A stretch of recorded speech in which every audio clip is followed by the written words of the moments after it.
Voilà.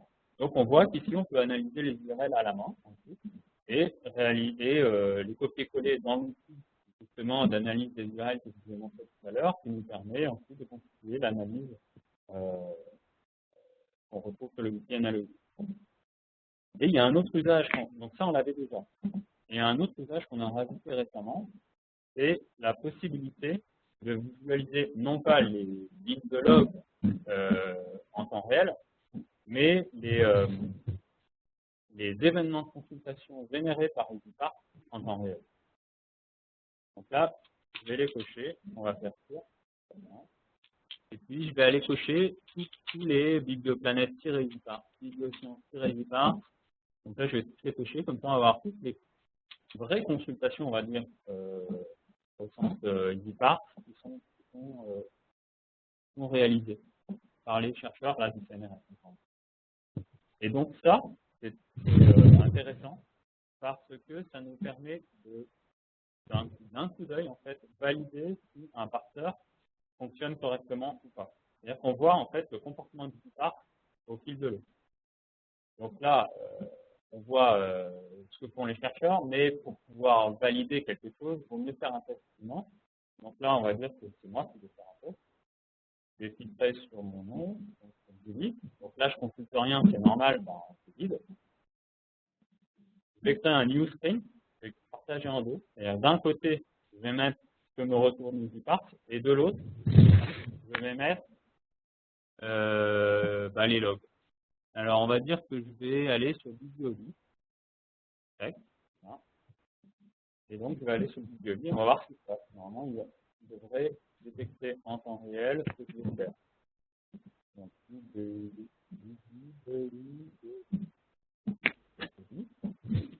prends une ressource au hasard, H, voilà, celui-là, Finger, très bien. Voilà, les fenêtres. J'ai perdu ma fenêtre pour le dialogue. Pourquoi je me suis connecté avec moi tout à l'heure? Je m'en suis déjà planté.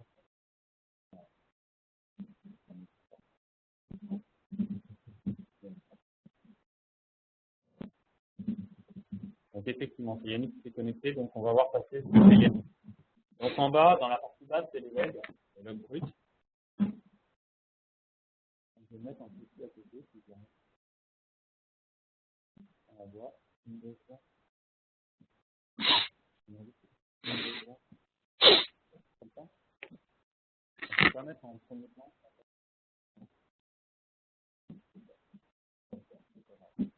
Donc voilà, jouer avec Alta. Donc je suis là. Il m'a déjà détecté des choses. Donc en fait, sur le sur un book HTML. Donc là, on voit que ça devrait être un POC, à mon avis. Je ne sais pas pourquoi c'est un book. Voilà, là on voit facilement. Je clique sur un PDF. Normalement, on va voir derrière passer la requête. Là, il y a une belle erreur. Là. Donc on voit que c'est un top PHP PDF alors que ça devrait être un article PDF à mon avis. Ça, c'est un parseur qu'il faudra réviser. C'est exactement ce que nous permet de faire de checker, de vérifier que ce qui se passe est bon ou pas. Voilà, j'ai fait le tour de l'outil. Et juste le dernier point de cette partie, c'est que donc Bibliolog, on l'a mis en logiciel libre sur GitHub, qui permettra à qui veut de l'installer dans son institut, dans son établissement.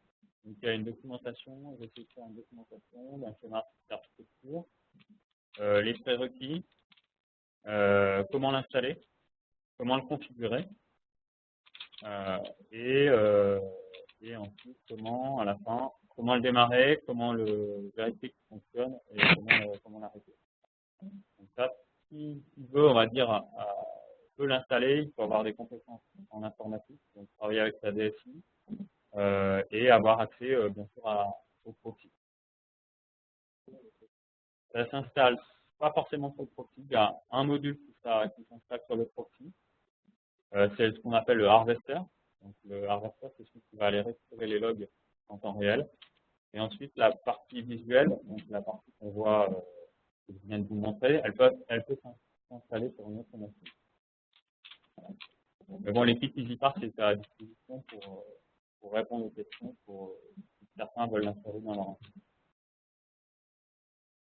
Alors, tac, ensuite, je vais repasser la main.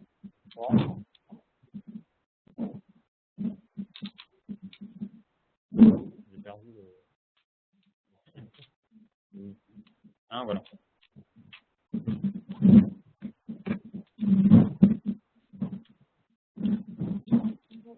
On va passer au tuto de divers qu'on a fait dans la session. Donc, un petit rappel pour dire qu'on a établi complètement les macros Excel et LibreOffice. Donc, maintenant, tous les temps sont en français et en anglais. Ça, c'est pour les utilisateurs anglophones. Nous, on a commencé à travailler sur Open Access avec comme exemple, un exemple pour Linux et un exemple pour l'UL. Je vais passer la parole après. Donc, pour Linux, on a travaillé sur les revues.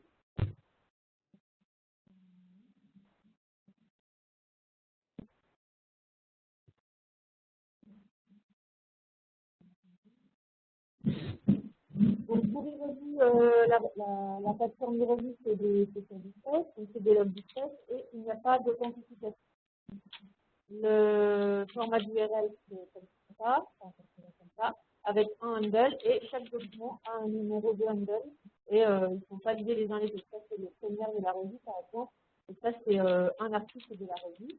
Donc, ce qu'on va chercher avec EasyPart, c'est juste qu'il y a une extension PDF. Ça, on ne compte que les consultations de PDF. Donc voilà un premier exemple de statistiques pour les revues de avril à juin. Et ici, on a un gros trou parce que les serveurs de Linux ont été arrêtés pendant 3 jours. Donc, il n'y a pas de consultation, c'est normal. Donc sinon, au niveau nombre de consultations, on a eu des nombres de consultations assez exorbitants. On va en reparler juste après. Et grâce à une table de correspondance, on a pris une revue en exemple et en ayant une table de correspondance numéro de handle et nom de la ressource, on a pu faire des statistiques sur une revue. Donc c'est comme du format PDF par mois et pour une revue. Des articles téléchargés au format PDF. Donc là, c'est les articles les plus consultés de cette revue qui servent de test de la revue sur la SQL, sur un test. Ça, c'est pour les services qui s'occupent de revues.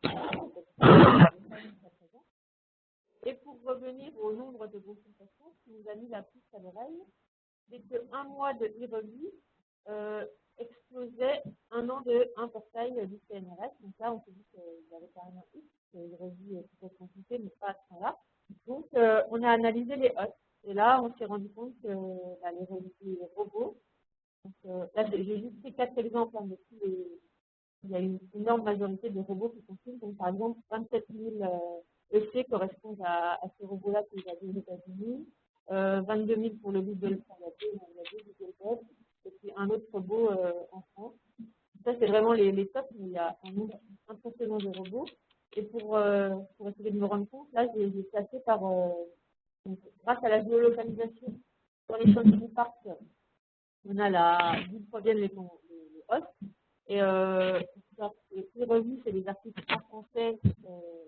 Donc, ça paraissait bizarre que les États-Unis, les Russes, enfin, il y a beaucoup trop de nationalités. Donc, en général, quand je prenais un exemple, c'était systématiquement des robots. Et même dans les consultations françaises, il y avait des robots aussi. Donc, pour ça, ça va être dans le troisième versant, la phase 3 du parc. On va vraiment aller sur l'open access et il faudra tenir en compte de tous les problèmes de robots et tout pour avoir des statistiques justes, et non pas des statistiques comme les règles. Voilà, on va pas. Je sais plus où je vais aller.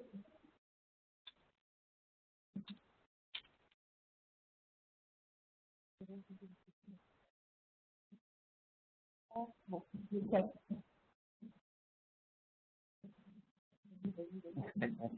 C'est une bonne question.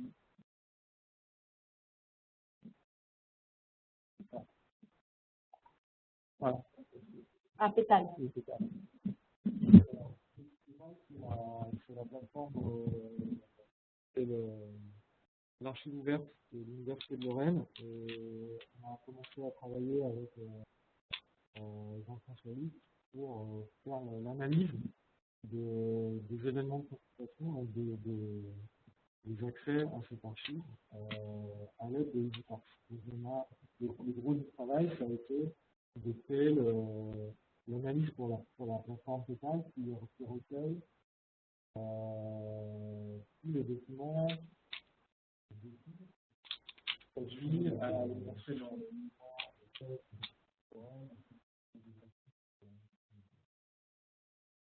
Voilà, donc ça regroupe des types de documents qu'on ne traitait pas encore dans EasyParse.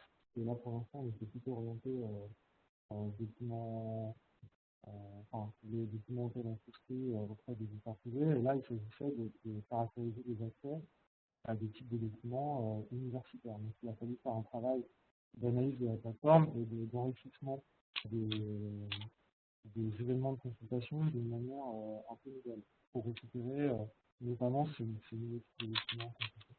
Donc l'analyse a suivi son cours. Il y a eu un premier jet d'analyse avant l'été, et puis Jean-François est revenu pour apporter des corrections, et le nouveau parseur revu et corrigé a été mis dans la semaine dernière. Il faudra aussi faire un travail maintenant que le parseur est en place, il faudra aussi faire un travail de séquence pour le reboot pour pouvoir caractériser les autres manuels pour construire l'article de la formation.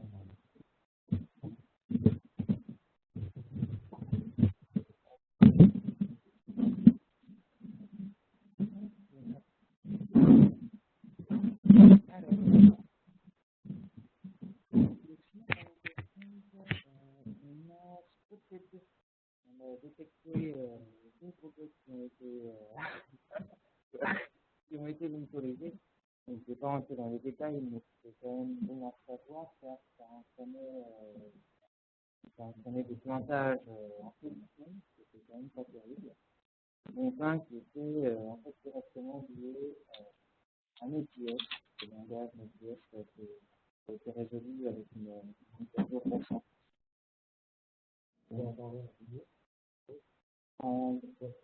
Bien sûr. Alors en fait, il y en a un, Node.js travaille avec des strings, donc, et là, il possède il permet d'utiliser ce qu'on appelle la backpressure, c'est-à-dire que quand l'endroit où on écrit n'est pas assez vite, il met en pause la lecture. Donc, en gros, quand les données de la requête passent de l'autre trop vite, on les met en pause. Mais il arrivait que la requête se mette en pause, mais que on ne détecte pas en fait quand la destination n'était plus saturée. Donc la requête restait en pause indéfiniment, ce qui fait qu'au bout d'un moment, ça s'arrêtait. En fait, il y avait un timeout, le timeout habituel d'HTTP, mais il ne se passait plus rien. Au bout d'un moment, il part se fermer purement et simplement la connexion. Imaginez ici aussi une plateforme avec des revenus.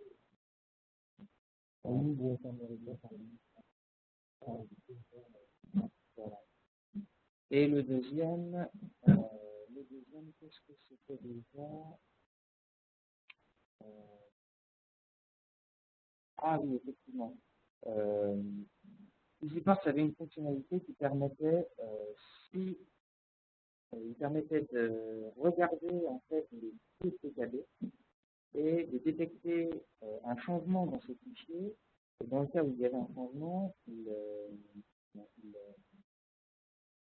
rechargeait en fait la TKB. Il utilisait le casque pour que la prochaine fois qu'on l'utilise, il la recharge. Sauf que il y a un facteur qui dépend du système d'exploitation qui fait que quand on essayait de regarder les fichiers, ça pouvait planter. Parce que ça utilise, le système d'exploitation peut regarder lui-même, d'autres programmes peuvent regarder les fichiers, et il y a une limite au nombre de fichiers qui peuvent être regardés. Et dans ces cas-là, en fait, planté de manière complètement aléatoire s'il essaie de regarder un fichier et que c'était au-delà des limites. Donc, on a changé la manière dont on rafraîchit, on fait rafraîchir le cache de PKB, c'est-à-dire que si vous faites des modifications en live dans le PKB, ça ne sera pas rafraîchi, il faudra quand même que vous redémarriez le départ. En revanche, si vous mettez à jour les PKB dans les plateformes depuis l'interface web, à ce moment-là, vous n'aurez pas besoin de redémarrer le départ, le cache se videra lui-même automatiquement. C'était le deux gros bugs bloquants qui ont été résolus pendant cette émission. Ensuite, donc on a continué un peu le travail sur les alertes. Donc on a ajouté une alerte assez pratique puisqu'elle permet surtout de vérifier les manques dans les PKB. Donc, je vais vous faire une démonstration en live. Alors, ce que j'ai fait avant de commencer la review, j'ai volontairement coupé la PKB de la plateforme Nature. Donc, je supprimé une grande partie des entrées qui étaient à l'intérieur et je ne sais plus. Ah, donc c'est plus. Ah, ok, c'est pas grave. Donc, j'ai utilisé les logs qui sont fournis de base avec la version Windows.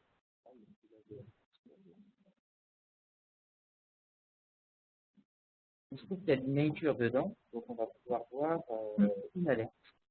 On regarde dans la section alerte du rapport. Alors, on voit par exemple que, ah oui, carrément 30%. En même temps, je supprimé presque toute la PKB.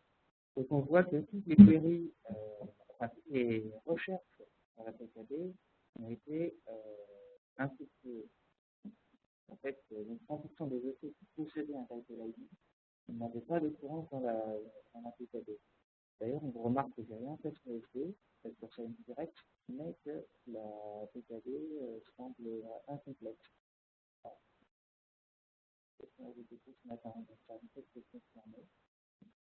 Et donc, à côté de ça, donc, cette alerte-là prévient sur un nombre global, c'est-à-dire que l'intégralité des requêtes, on a tant de pourcentage qui n'ont pas trouvé de correspondance, mais ça peut être un certain nombre de title ID qui ont été cherchés une ou deux fois. En revanche, si jamais il y a un title ID qui est très demandé, entre guillemets, mais qui n'a pas été trouvé, par exemple, là, on voit le title ID Nature a été demandé alors, il n'existe pas dans la PKB, mais il a été demandé dans 40% des recherches qu'on a fait dans la PKB. Donc, c'est un title ID qui représente une bonne part des consultations, mais qui n'est pas dans la PKB. Donc, ce serait pas mal pas forcément si ça ne pas remplir complètement la PKB, ce serait pas mal d'ajouter celui-là. Et on voit aussi que parfois, sur les deux, les Stanto et les Sysmetic, par exemple, il y a des EC qui avaient un title ID, donc potentiellement pouvaient rechercher quelque chose dans une PKB, mais elles n'avaient pas de PKB, donc ce serait pas mal d'en faire. Donc voilà pour les trois types d'alertes qui peuvent maintenant être levées. C'est intéressant au niveau des PKB.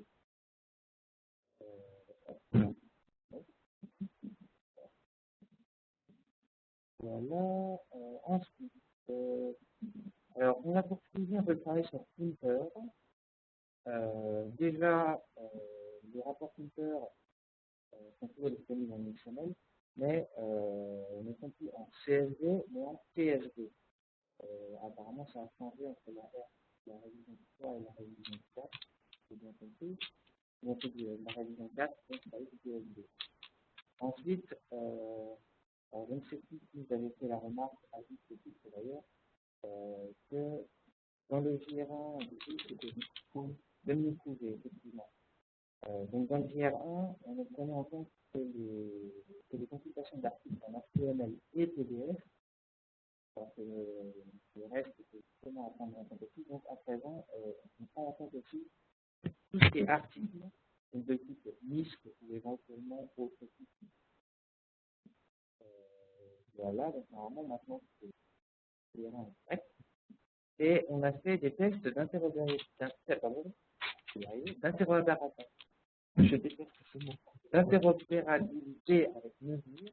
Alors pour faire simple, donc, on a décidé de générer un JR1 au format XML avec UPath et de l'envoyer sur Mozilla. Et carrément de montrer nous avons des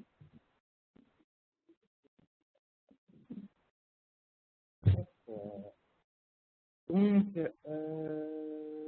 que l'on peut voir sur mesure après, alors, il s'agit d'un JR1 issu de un mois complet d'une vidéo avec vue de licence direct, donc VLV. Et donc voilà ce qu'on peut voir sur mesure. Après, il y avoir le JR1 en format XML.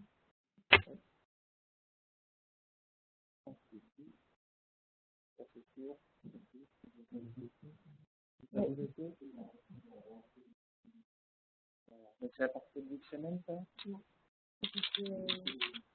Ah, donc à partir des ECDI, donc ce qui montre simplement donc, que le JR1 est cohérent par rapport aux consultations digitales. Donc ici, résultat.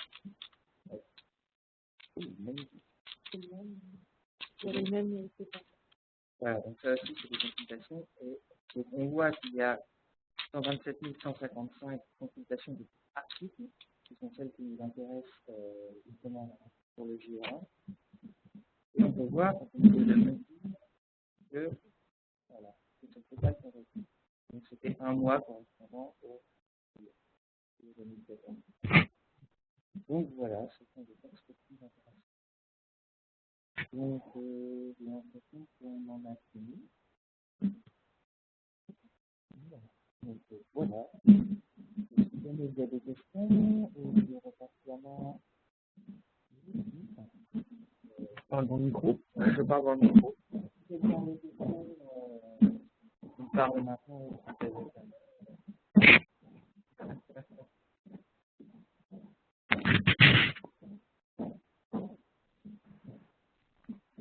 Donc, je suppose que vous nous entendez bien, parce qu'on a un bon micro aujourd'hui. Peut-être je vais poser des questions directement. Dominique Auger qui avait posé des questions sur le JR1, ça te paraît intéressant? Ça répond à ce que tu avais posé comme problème? Alors, pour répondre à deux points, le micro aujourd'hui, il était très pénible à suivre. Je ne sais pas s'il n'y a que moi, mais il était très pénible à suivre. Il est super sensible au bruit, mais pas aux voix. Et donc, dès que les gens sont un peu loin, c'est difficile. Par contre, on a tous les bruits. Alors, ok. Donc ça, c'est un bon retour. Ouais. Enfin, je veux dire, on en tiendra compte. Ouais, le micro d'hier, par exemple, était nettement meilleur, même s'il y avait des effets d'écho, c'était quand même plus facile.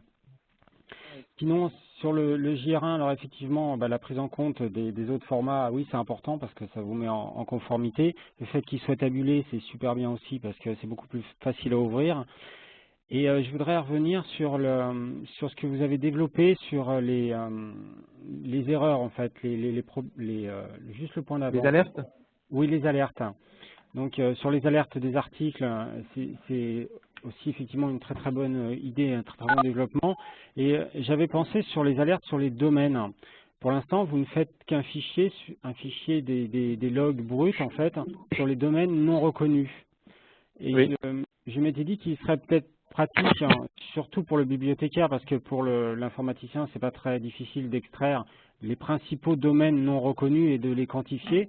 Mais de même que vous avez fait ces retours extrêmement explicites sur les PKB, sur les titres, sur les ID, etc., de faire un peu la même chose pour les domaines, ne serait-ce que par exemple de dire, ben voilà, les domaines particulièrement non reconnus, et un peu en pourcentage. Du coup, ça peut donner une idée, est-ce qu'il faudrait que je regarde ça de plus près? Soit parce que il y a quelque chose, un problème sur le parseur, soit parce que c'est un domaine qui, chez moi, par exemple, je n'y pensais pas, et puis il est regardé. Comme on a fait.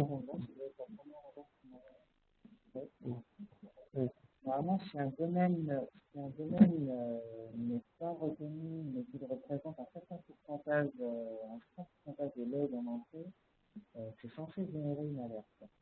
Oui, c'est la première alerte qu'on a développée. Alors après, on a mis des seuils d'apparition de cette alerte qui sont paramétrables. Donc ça apparaît pas. Enfin, donc du coup, si en fait, quand tu soumets tes logs, le taux de couverture des plateformes est bon, cette alerte-là ne va pas sortir. Ouais, d'accord. Voilà. Tu as une instance Spark installée chez toi localement? Oui.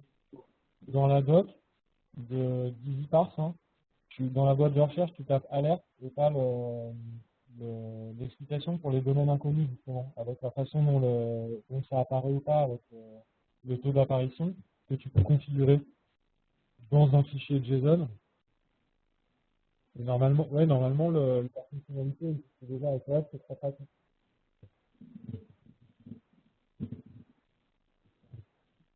Ouais, j'essaierai de retrouver ces seuils d'alerte en fait. On voit le lien par mail.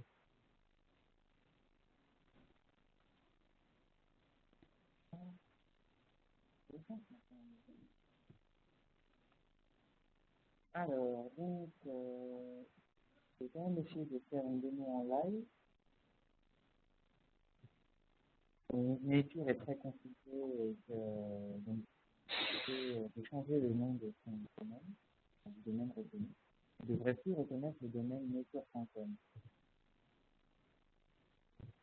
Donc, si tout se passe bien, il devrait me générer une alerte. Un jour, il reviendra. Ouais.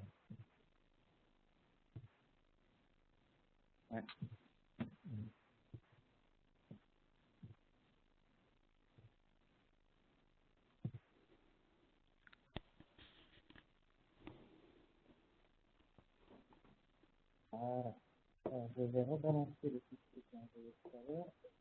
Je vais pas encore planter.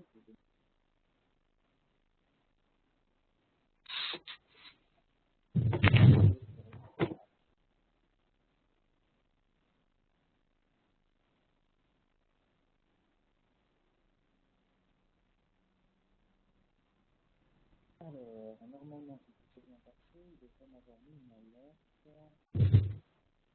Voilà, alors, il me dit que le domaine nature.com n'est pas connu, mais qu'il représente un tiers des lignes de log. C'est le genre d'alerte qu'on a pour les domaines. Ok. Non, en fait, c'est une alerte par domaine.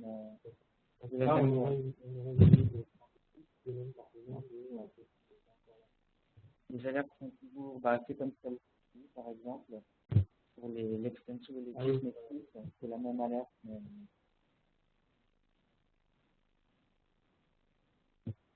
Donc voilà, donc là ce qu'on en conclut, c'est que c'est pas assez mis en avant dans la doc.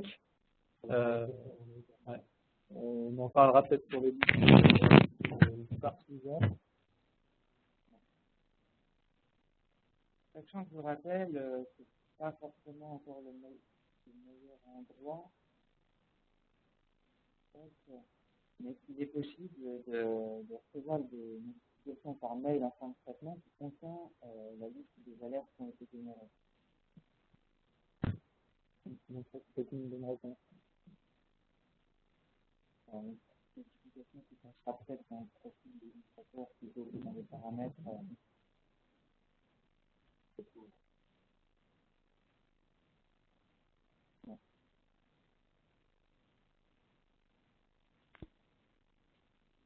Donc voilà pour ces compléments d'information. Est-ce que vous avez d'autres questions?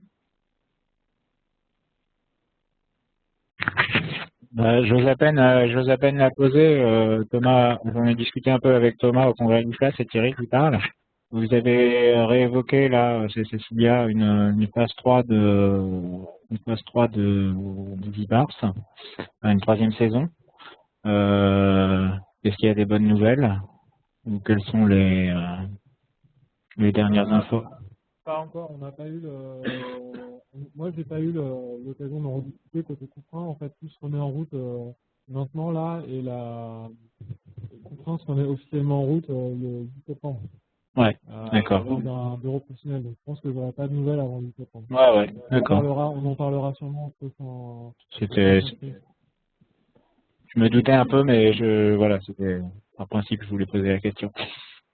En tout cas, ce qu'on peut dire, c'est que nous, de notre côté, on a plein d'idées, hein, on a plein de choses qu'on peut proposer pour la phase 3. Elle sera probablement orientée donc Open Access, Ouais. très marqué Open Access. Ouais. Ce qui me semble une excellente idée.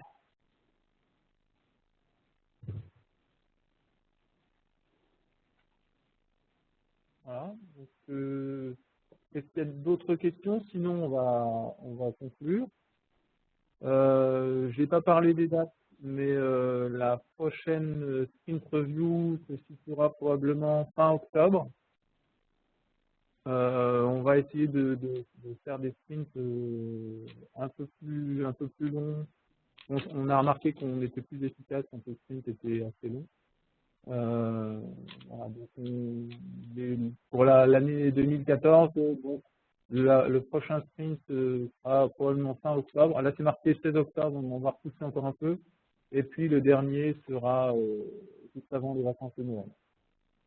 Voilà.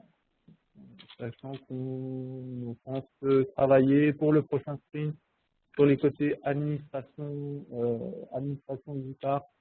On va en reparler cet après-midi. Administration Vipars orientée gestion des TKB, synchronisation des TKB, etc. Enfin, ces aspects-là qu'on a amené un peu de côté pour faciliter la reconnaissance des plateformes. Voilà. Donc je vous donne rendez-vous en fin octobre, pour la prochaine sprint review. N'hésitez pas, si vous avez des questions qui vous reviennent, à utiliser les listes. Et puis sinon, je vous souhaite de dire au revoir. Bonne journée à tous. Merci, bon courage, bon travail. Voilà. Merci, au revoir, bon appétit.